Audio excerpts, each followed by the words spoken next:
오늘 우리에게 주는 하나님 말씀은 신약성경 사도행전 9장 22절과 28장 30절에서 31절 말씀입니다.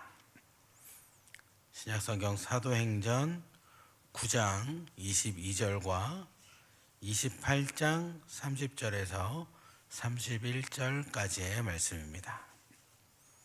우리 하나님의 말씀을 한 목소리로 같이 보도록 하겠습니다.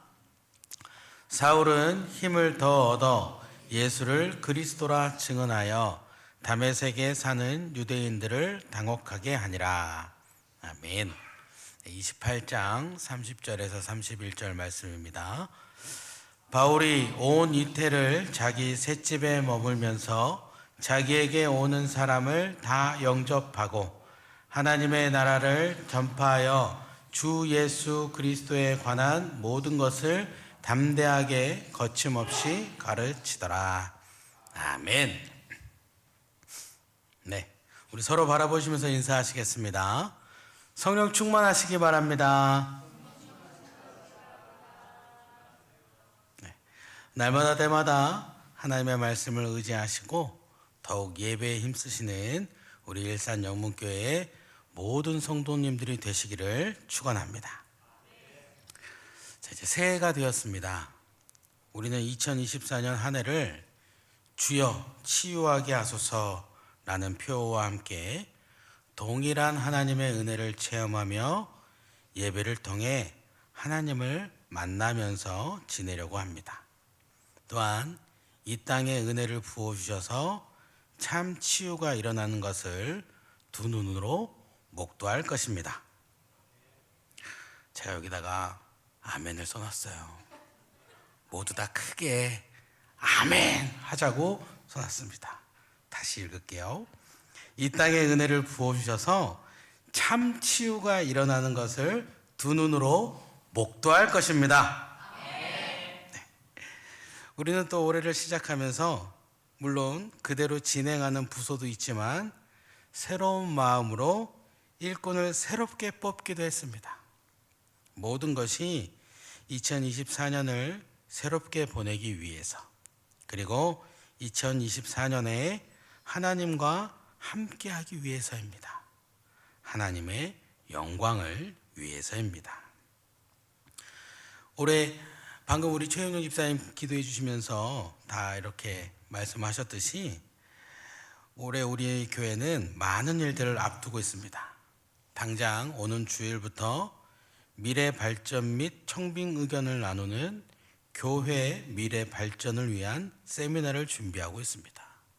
이 세미나를 준비하시는 집사님들, 장로님들이 제게 매일매일 카톡을 보냅니다. 그렇게 열심히 준비하고 있습니다. 제가 카톡을 매일매일 받은 게 억울해서라도 많이들 다 나오셔서 우리 함께 같이 기도하고 그날 더 마음을 모아야 할 것입니다. 제가 다 볼 거예요. 어느 분이 나오셨는지 안 나오셨는지. 자, 또 우리는 올해는 정교인 수련회도 드릴 겁니다. 무엇보다 목사님의 은퇴도 준비하고 있고요. 당연히 후임 목사님 청빙도 준비하고 있습니다. 항상 그래왔지만 더욱 기도가 필요하고 하나님의 은혜를 구할 때입니다. 그래서 15일은 전교인 금식 기도도 하려고 하고 있습니다.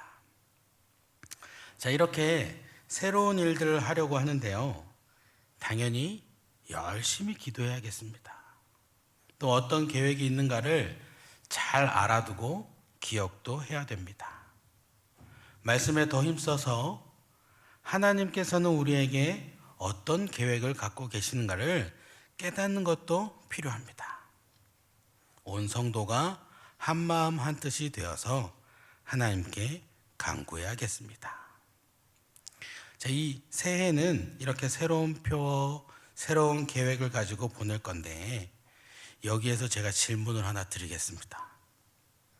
그러면 지금까지 우리가 해왔던 일들은 어떻게 해야 됩니까?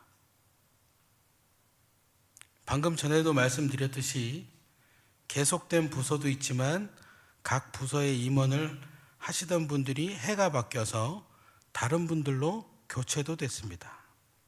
자, 이때 그러면 이전에 임원을 하시던 분들은 어떻게 해야 됩니까? 이제 나는 끝났다 하면서 나 몰라라 하셔야 됩니까? 아니면 새롭게 임원이 되신 분들과 열심히 협력하면서 부서의 활동이 더 풍성해지도록 해야 됩니까? 해가 바뀌며 은퇴하시는 분들도 있고 또 새롭게 진급이라고 하기에는 뭐하지만 여전도회나 남성교회의 소속이 변하는 분들도 있습니다.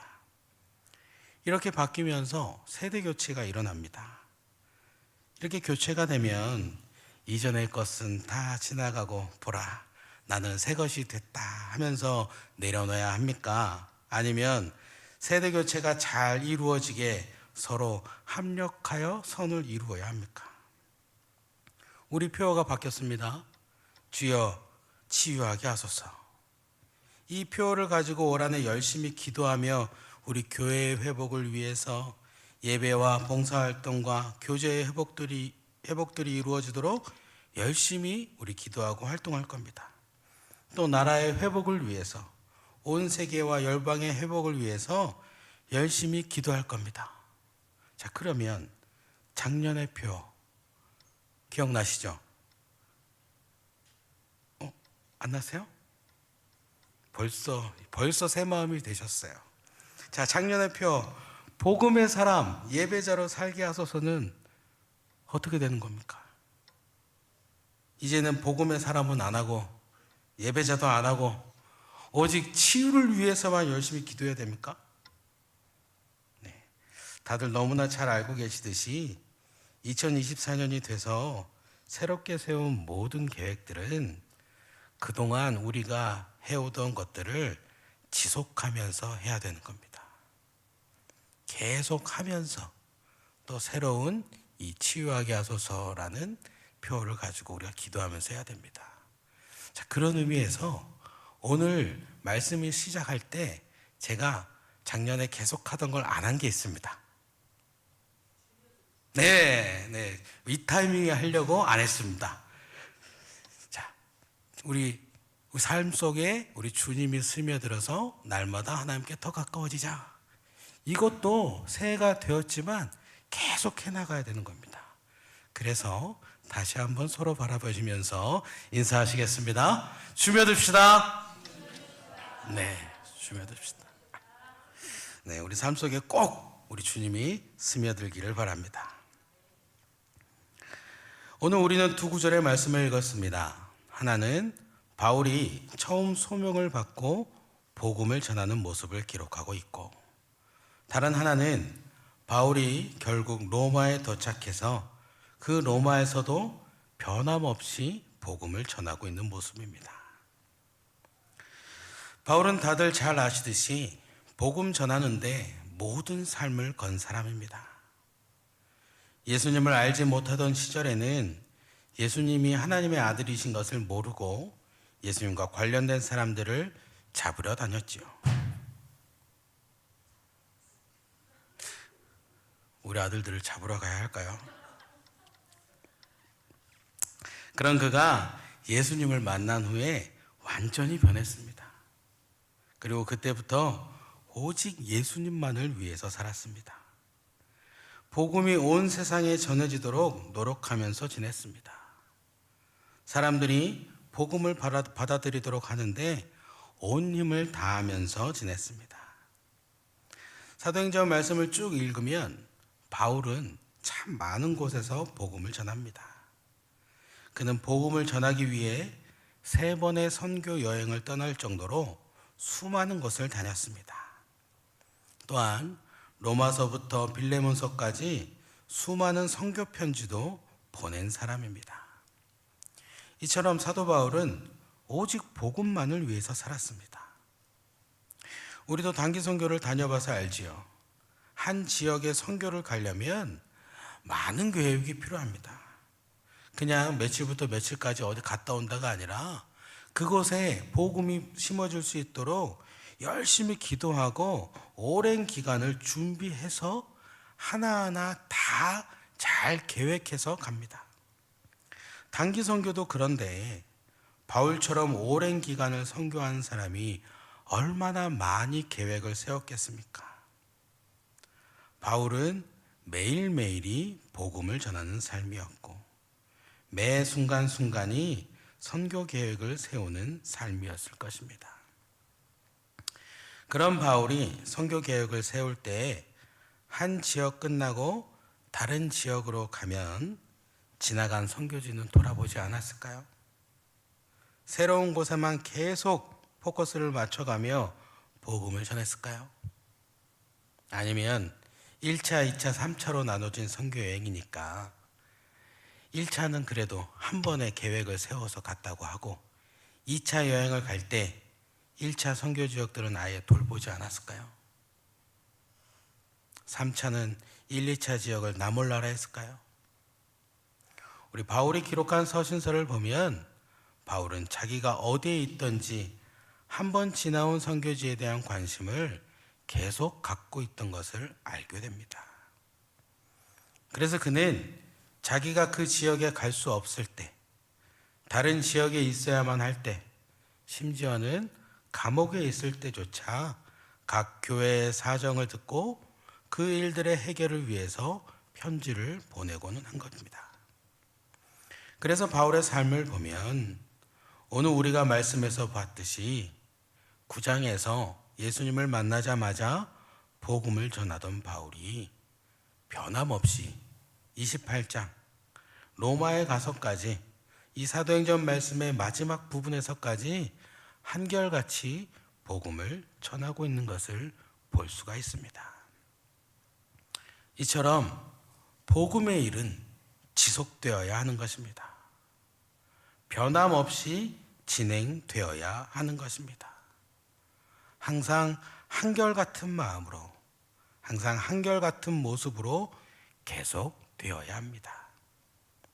즉, 우리는 올 한 해, 이 2024년에도 복음의 사람으로 살아가야 한다는 것입니다. 이 2024년에도 예배자로서 더욱 예배에 힘쓰며 살아가야만 한다는 것입니다. 이것은 작년 이야기잖아, 작년 표어잖아가 아니라 작년부터 지금까지 지속되어 온 오늘날 우리의 이야기인 것입니다. 자, 그러면 복음의 사람, 예배자로 살아간다. 다시 한번 새겨보겠습니다. 복음의 사람으로 살아간다. 이것은 무엇을 말하는 것인가? 당연히 복음을 전하며 살아간다라는 것이지요. 내가 속한 곳에서, 일터에서, 가정에서, 배움의 장소에서, 생활터전에서 예수 그리스도의 향기를 풍기면서 살아가는 것을 말하는 것입니다. 즉, 우리 삶 속에서 예수 그리스도가 나타나야 한다라는 것입니다. 그래서 우리의 삶을 통해 복음이 전해지고 우리 주님께서 영광 받으셔야 한다라는 것입니다. 복음을 전하며 산다는 것은 단지 단기 선교나 전도 활동하러 나가는 것만을 이야기하는 것이 아니라 삶 속에서 언제나 복음이, 즉 예수 그리스도가 나타나야 한다라는 것입니다. 자, 그러면 우리 삶 속에서 복음이 나타나려면, 우리 삶을 통해 예수 그리스도가 나타나려면 어떻게 해야겠습니까? 당연히 매 순간 우리가 예수님을 만나야 합니다. 그냥 한 번만 만나고가 아니라 지속적으로 한결같이 매일매일 매 순간순간 예수님을 만나는 게 꼭 필요합니다. 우리 바울을 보면 예수님 만나고 나서 복음의 사람으로 살게 됐어요. 예수님을 직접 만나기 전까지는 예수님 따르는 사람들 다 잡으러 다녔던 바울이 예수님을 만나자마자, 예수님을 만나고 변화되자마자 복음을 전하고 살았습니다. 이것은 절대 법칙입니다. 공부를 많이 해도, 지위가 높아도, 물질이 아무리 풍성해도 예수님 만나지 않으면 복음의 사람이 될 수 없습니다.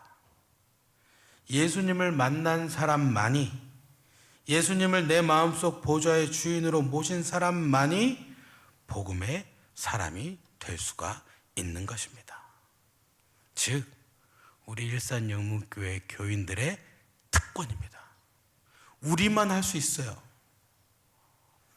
하나님을 믿는 하나님의 백성인 우리만 가능한 겁니다.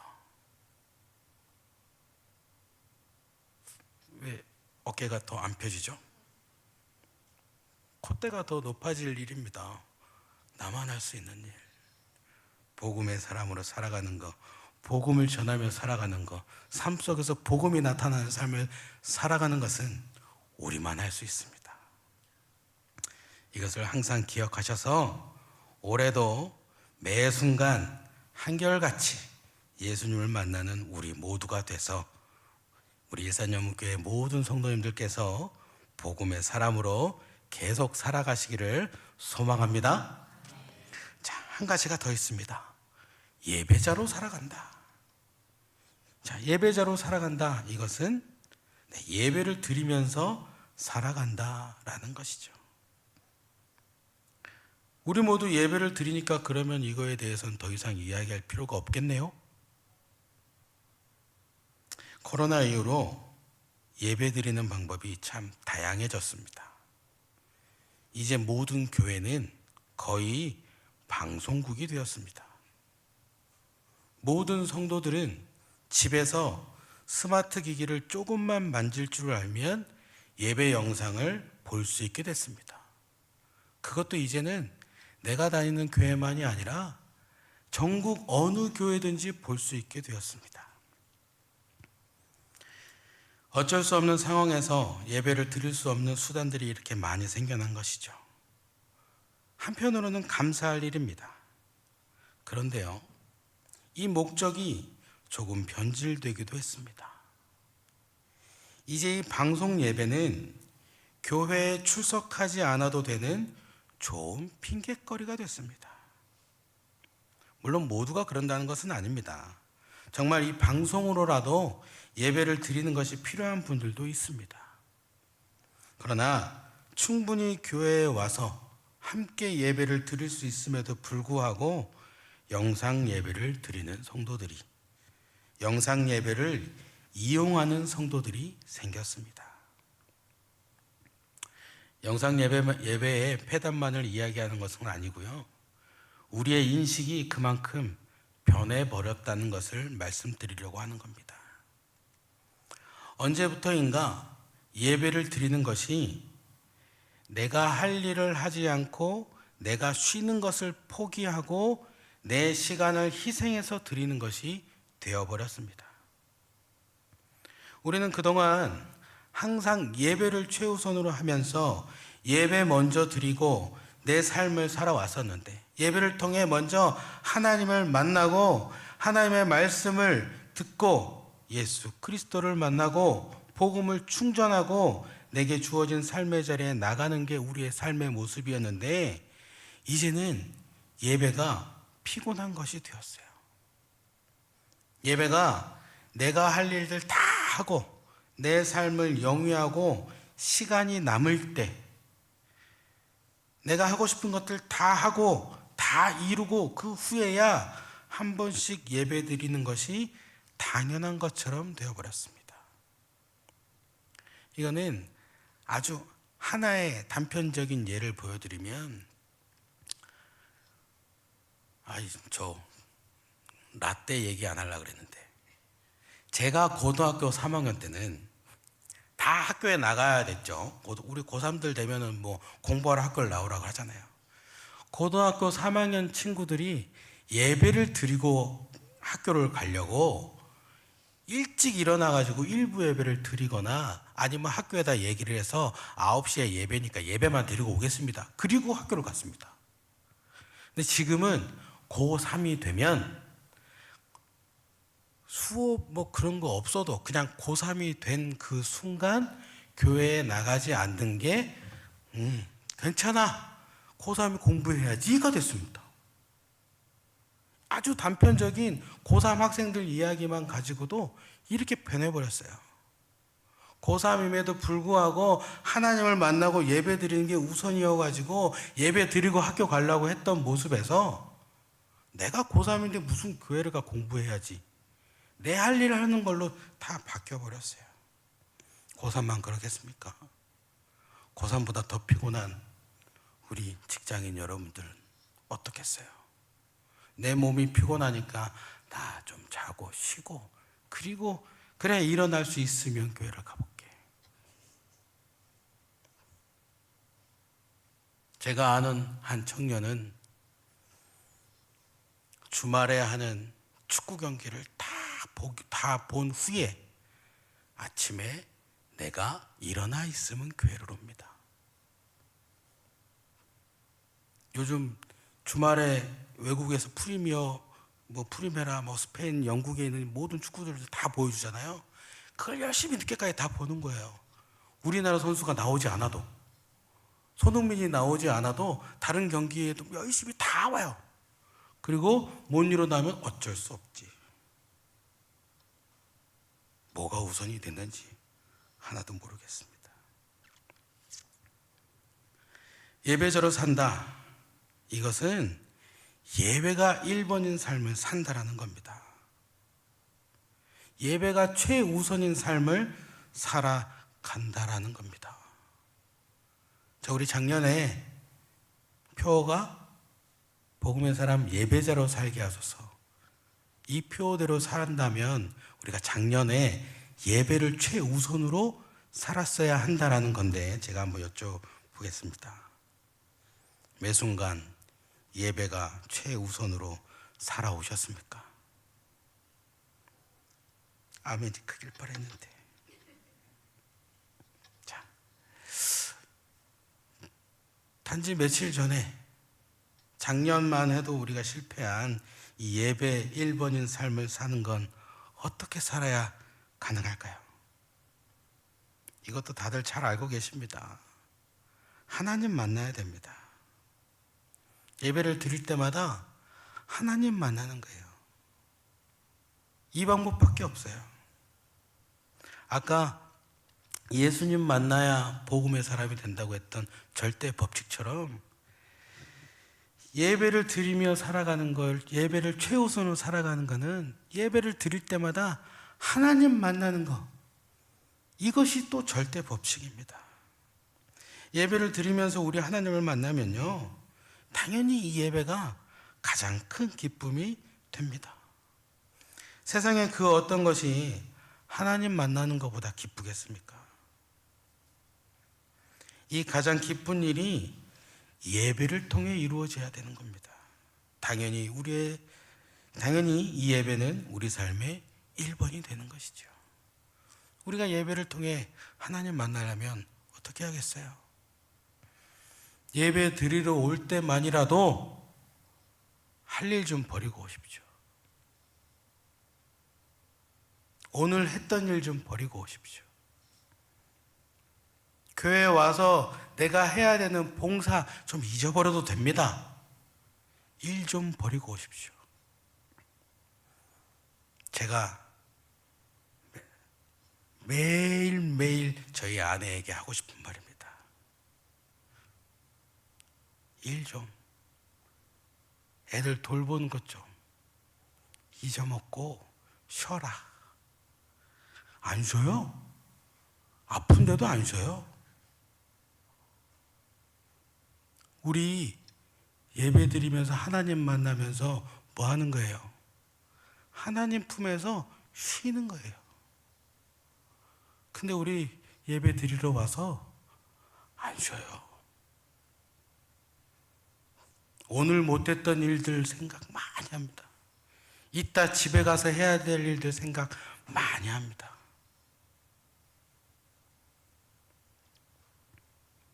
우리의 삶이 예배가 1번이 되려면 예배를 통해 꼭 하나님 만나야 됩니다. 그 하나님 만나려면 다른 것 좀 버리십시오. 하나님 만나기 위해서 이 예배에 온전히 하나님 만나 주십시오 하면서 예배를 드리시기를 바랍니다. 그래서 새해 2024년 예배를 드릴 때마다 꼭 하나님 만나시기 바랍니다. 그래서 예배가 가장 큰 기쁨이 되기를, 우리 삶의 최우선, 언제나 1번이 되기를 바랍니다. 2024년도 2023년 우리가 그려왔던 것처럼 한결같이 예수님 만나서 복음의 사람으로 살아가고, 또 예배를 드릴 때마다 하나님을 만나서 언제나 예배가 우리의 삶의 1번이 되는 삶을 살아가는 우리 모두가 되기를, 그리고 거기에 더해서 이제 올해 더 부어주실 우리 교회와 우리 나라, 온 세계와 열방을 치유하시는 주님을 체험하는 저와 여러분이 되기를 주님의 이름으로 축원합니다. 기도하겠습니다. 참 좋으신 사랑의 하나님, 감사드립니다. 오늘도 말씀 주신 것 감사드립니다. 새해에도 우리가 한결같이 복음의 사람으로 예배자로 살아가야 하는 것을 알게 하신 것 감사드립니다. 언제나 예수님 만나는 것에 힘쓰고 하나님과 함께하는 것을 놓치지 않는 우리의 삶이 되게 하여 주시옵소서. 그리하여 복음의 사람, 예배자로 살아가는 삶의 모습을 잃지 않기를 원합니다. 또한 올해부터 새롭게 부어주실 하나님의 은혜를 더욱 기대합니다. 우리 교회를, 이 대한민국 땅을, 온 세계와 열방을 치유하실 하나님의 그 은혜를 기대합니다. 살아 역사하시는 하나님을 볼 수 있는 축복을 허락하여 주시옵소서. 감사드립니다. 예수님의 이름으로 기도드립니다. 아멘. 말씀 기억